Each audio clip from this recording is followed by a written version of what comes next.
بسم اللہ الرحمن الرحیم۔ السلام علیکم ورحمۃ اللہ وبرکاتہ۔ ان الحمد للہ نحمده ونستعینه ونستغفره ونستهدیه والصلاة والسلام على سید المرسلین محمد وآلہ وصحبہ اجمعین، اما بعد۔ حاضرین و ناظرین، یہ درس قرآن نمبر 148 ہے اور آج سورہ بقرہ کی صرف ایک آیت کی تلاوت و تشریح کی جائے گی، آیت نمبر 187۔ اعوذ باللہ من الشیطان الرجیم، بسم اللہ الرحمن الرحیم۔ احل لکم لیلۃ الصیام الرفث الی نسائکم ہن لباس لکم وانتم لباس لہن، علم اللہ انکم کنتم تختانون انفسکم فتاب علیکم وعفا عنکم فالآن باشروہن وابتغوا ما كتب اللہ لکم وکلوا واشربوا حتی یتبین لکم الخیط الابیض من الخیط الاسود من الفجر ثم اتموا الصیام الى اللیل ولا تباشروهن وأنتم عاكفون في المساجد تلك حدود الله فلا تقربوها كذلك يبين الله آياته للناس لعلهم يتقون۔ صدق اللہ العظیم۔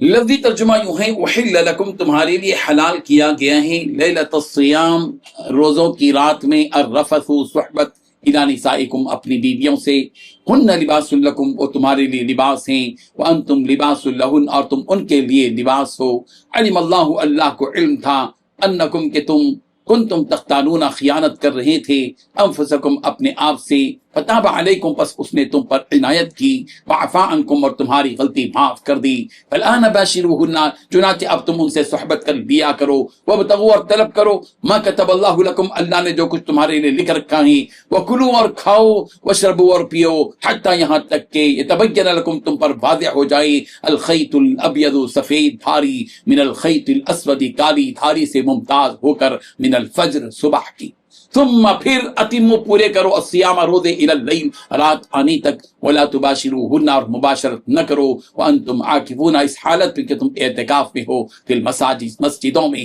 تلک حدود اللہ، یہ ہیں اللہ کے حدود، فلا تقربوها، ان کے قریب بھی مت جاؤ، کذالک، اسی طرح، یبین اللہ، بیان کرتے ہیں اللہ، آیاتہ، اپنی نشانیاں، للناس، لوگوں کو، لعلہم یتقون، تاکہ وہ تقوی اختیار کریں۔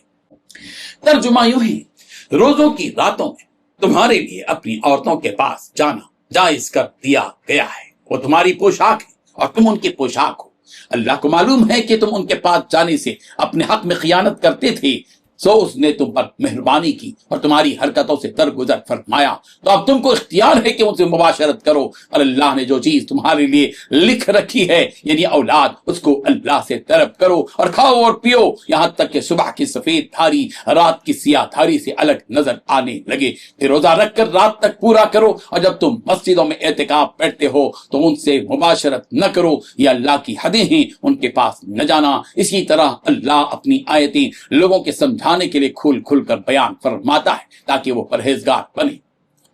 اس آیت میں 6 باتیں بیان کی گئی ہیں۔ پہلی بات، رمضان کی راتوں میں اپنی بیویوں سے صحبت حلال ہے۔ دوسری بات، عورتیں تمہارے لیے لباس ہیں اور تم عورتوں کے لیے لباس ہو۔ تیسری بات، اللہ تعالیٰ کو تمہاری خیانت کا علم تھا مگر معاف کر دیا۔ چوتھی بات، جماع کرنے میں یہ نیت رکھو کہ اللہ تعالیٰ اولاد نصیب فرمائے گا۔ پانچویں بات، کالا اور سفید دھاگے میں امتیاز ظاہر ہونے تک کھاؤ اور پیو۔ چھٹی بات، اعتکاف کی حالت میں مباشرت نہ کرو۔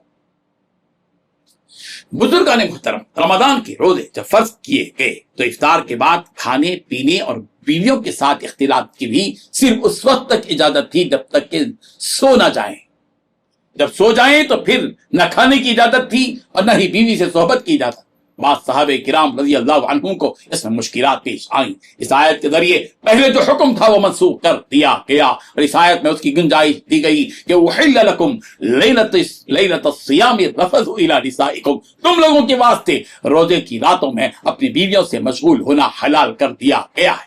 ہن لباس لکم وانتم لباس لہن، میاں بیوی کو ایک دوسرے کا لباس قرار دیا گیا کہ شوہر بیوی کے لیے سکون اور دل جمعی کا باعث ہے اور لباس ہے، اور بیوی شوہر کے لیے سکون اور دل جمعی کا باعث ہے، لباس ہے. جس طرح لباس ستر کو چھپاتا ہے، اسی طرح دونوں ایک دوسرے کے عیب کو چھپائیں. جس طرح لباس کے اور لباس پہننے ہوئے آدمی کے درمیان کوئی آڑ نہیں، بالکل اسی طرح میاں بیوی کے درمیان میں بھی کوئی آڑ نہیں ہے. رمضان کی راتوں میں آنکھ لگنے کے بعد کھانا پینا اور بیوی سے اختلاط منع تھا، تو صحابہ کرام رضی اللہ عنہم کو اس سے کچھ پریشانی سی لاحق ہو رہی تھی. بعض صحابہ کرام سونے کے بعد اپنی بیویوں کے ساتھ اختلاط میں مبتلا ہو کر پریشان ہو گئے. اللہ تعالیٰ نے اس کا ذکر فرمایا کہ اللہ کو علم ہو چکا تھا تمہاری اپنے آپ سے خیانت کرنے کا، لیکن اللہ تعالیٰ نے تم پر اپنی عنایت فرمائی اور تمہیں معاف کر دیا. کہا وَابْتَغُوا مَا كَتَبَ اللَّهُ لَكُمْ کے ذریعے رب ذوالجلال نے یہ بات بتلائی کہ جب تم اپنی بیویوں سے اختلاط کرو تو اولاد کے حصول کی نیت کرو.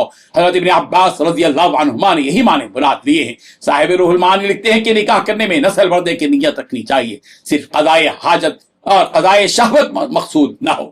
رمضان کی راتوں میں کھانے پینے اور اختلاط وغیرہ کی اجازت اس وقت تک ہے جب تک کہ سفید دھاگا کالے دھاگے سے ممتاز نظر نہ آئے، یعنی صبح صادق تک کھانے پینے اور جماع کی اجازت ہے. مسجدوں میں اعتکاف کی حالت میں مباشرت ممنوع ہے. رات ہو یا دن اعتکاف کی حالت میں جماع کرنا یا شہوت کے ساتھ بیوی کو چھونا جائز نہیں ہے. قرآن مجید کی مختلف آیات میں رفث کا لفظ ہے. سورہ بقرہ کی آیت نمبر 197 میں فلا رفث ولا فسوق فی الحج، اور سورہ حج کی آیت نمبر 29 میں ثم لیقضوا نفثهم وليوفوا نذورهم. اللباس کا لفظ قرآن کی دوسری آیات میں بھی ہے. سورہ اعراف آیت نمبر 26 میں ہے یا بنی آدم قد انزلنا علیکم لباسا یواری سوآتکم وریشا. سورہ اعراف کی آیت نمبر 26 میں ہے ولباس التقوی ذلک خیر. سورہ نحل کی آیت نمبر 112 میں ہے فاذاق اللہ لباس الجوع والخوف بما كانوا يصنعون. اور سورہ حج کی آیت نمبر 23 میں ہے ولباسهم فیہا حریر. رب ذوالجلال ہم سب کو ان آیات کو سمجھنے کی توفیق عطا فرمائے. آمین. وآخر دعوانا ان الحمد للہ رب العالمین. ڈیلی درس قرآن کو سبسکرائب کیجئے، اپنے تاثرات اور مشورے ارسال کیجئے اور متعلقین کے گروپ بنا کر انہیں روزانہ درس قرآن بھیجیں اور اجر ثواب پائیں.